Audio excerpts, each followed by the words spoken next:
Hello, sir. So tell us about Chai 316. Chai 316 is a 400-seater cafe, which is a non-commercial cafe. And we serve chai, that's it, 5 varieties of tea. And the goal is to sit down and build relationship with the students, to listen till they finish and share the love of God back into their lives. Especially we deal with those who are depressed, suicidal and lonely. And there's lots of them who really feel lost, and yet they want to share their problems, and there's no place like this. So here we are designed in such a way that we listen to them, we value them at the point where they are, and we speak truth and life into their lives. And the reason behind the name Chai 316. Now chai is from a Hebrew word, and it means life, and 316 is a verse from the Bible. It says John 3:16, which is centered towards eternal life. And the people we normally talk to are ones who don't want to live any longer. So it's all connected with life. Okay. And any reason why you've chosen to have this location? I mean, considering you have a college nearby, you have a lot of other places in the city as well. But any particular reason why have you chosen this place? I really did not have the cafe in mind, to be honest. Is when I finished traveling to every country. By 2010, I had broken 6 world records, and by 2012, there was no more countries left. I'd been to 257 countries. So I went back to God to seek direction, what I should do next. And that's when I was led to talk to my friend who owned this piece of land. So from him is where everything started off. His name was Francis from Esther Enterprises. And we started the project, building it. And then we realized actually that there is Christi Jayanti College and then few other colleges nearby. And so we have to start somewhere. Now many times people ask me, is the cafe in the heart of the city? But I would tell no, but it's in the heart of the purpose. And our purpose is to reach out to college students. And who knows, someone else might pick up and then they might start off in some other part of Bangalore, another part of India. But we just started here is because things were available here from the very beginning. So you are a musician, but your thought of touching other lives and trying to transform their lives. So where does this come from?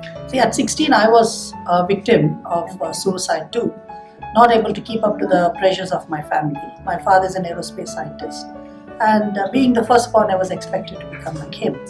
But when I failed my father's expectations, I was considered as worthless and useless, because the society in India is all centered towards academics. So at 16, I didn't want to live any longer. It was that time I had an encounter with Jesus Christ, and that changed my life. And I found value, I found purpose to live. And irrespective of what the society would say, or my marks card would define, but I knew that I was created by God for a purpose, and I should not give up my life. And then later on, music came into my life, and then I started to travel the world, and life went well. But in 2012, when I finished reaching the peak of my career, I just wanted to give back something to the society and to reach out to others, probably who are at the place where I am, or where I was actually, and that if I could climb the ladder of success and enjoy this gift of life to the fullest. So I believe that everyone has a second chance, everyone has hope, that everyone was designed by God for a purpose in life. And the purpose might not necessarily bring a lot of wealth, or might bring a lot of wealth. It doesn't matter, but money is not the defining factor for life.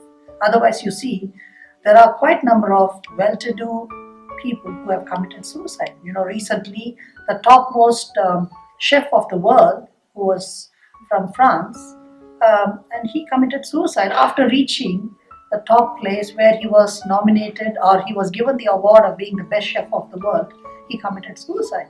So we know that fame and money does not necessarily give the right identity in life. For me, the reason this cafe came into the picture is also to rescue other young people. In the present, they feel like quitting because they might be called worthless. But in the long run, I really believe that they can be shining stars. But how was this entire journey? Like, you started from scratch. You said at the age of 16, you you lost your hope and you want to commit suicide. I think most of us youngsters, we go through this phase of we just want to give up. But how was that? What inspired your? You said you met Jesus. So how was that? That whole transformation, and how was that journey? See, once we lose our identity, then we lose our purpose. And once we have lost our purpose, we don't want to live anymore. And the society in India is designed in such a way that regardless of what background you come from, your identity is based on your studies. And your studies define your purpose. Like if you score 60 or 70%, then you can go for science. Then if you score less than that, you go for commerce. It's all defined based on studies. But you might have some other dream, and then your marks card might not necessarily allow you to achieve that. But then my passion will achieve that. Today I've been asked to come and speak at universities, even graduation ceremonies, whereas I was kicked out of school in my 10th standard. See, the society said you cannot do it. But once I found my identity and my purpose, I knew that regardless of what the society says, that I can achieve the dreams.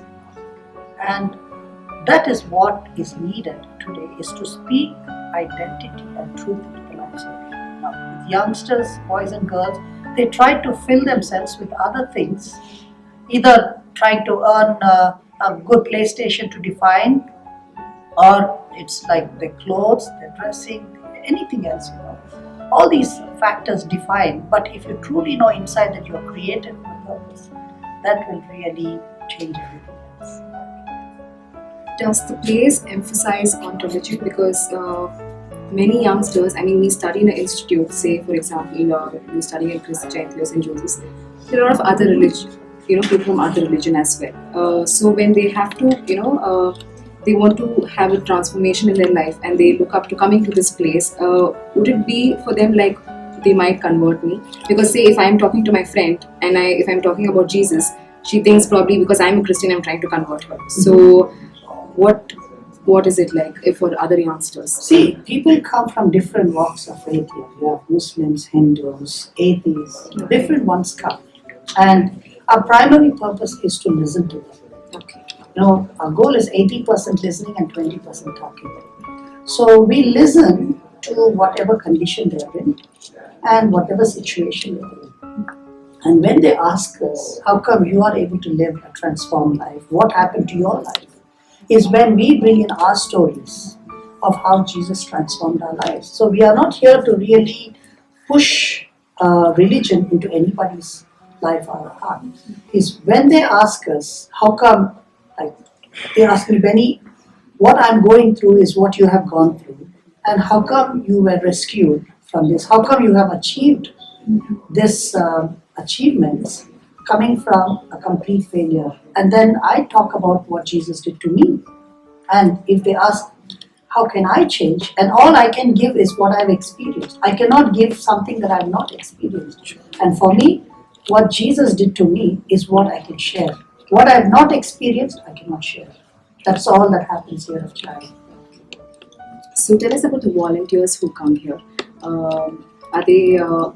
because we've seen a lot of these stickers which says different countries, and we also got news that these are the countries that you've traveled to. And so the volunteers, so how do they come in here? Are they like students or other youngsters, or how are they? And what do they actually do here? Yeah, see, now we have two categories. One, we have staff who are given a 1-year commitment. And then you have short-term volunteers who come for a week, for a month. Okay. And most of them are students who take some time off. Some are even working people who take some time off to come and give back to the society. And that's what happens. It's just the difference is that the staff take in more responsibilities because they're here for a longer term, and the volunteers take lesser responsibility. But all that happens here is everything is the same thing, where we serve chai, we become waiter and waitresses. We listen to them and we share what God has done in our lives back into their lives. That's the exact thing that happens throughout the week.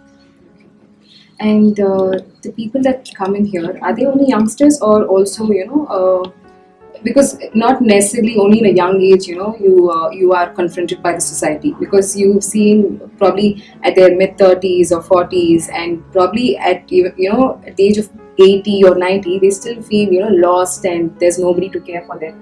So do you also cater to people? We accept anyone who comes at any age group. Okay. But our main focus is the youth. So when a middle-aged man comes, a woman comes, they would feel out of place because this place does not appeal to an older person, not because of the setting, but because the type of people who come in here are all youngsters. Even though I would say about 98% of them who come here are below 25. And the rest of the 2% is all the other age groups actually. So, what kind of changes do you want to bring to the society? So the society want to accept a child as they are, to understand the potential of the child more than the expectation of the society. That's one thing we really want, is to value the life of a person. And you can only value a person based on their potential, not based on what they're going to achieve, because that becomes a cheap validation or a cheap type of friendship actually. And that's one key thing we want the society to do, is to accept a child, to accept how much ever they can do. And I believe that being your best is more important than being the best. Being the best is very comparative, but being your best is you are analyzing yourself, and that's what we want the society to look at every child.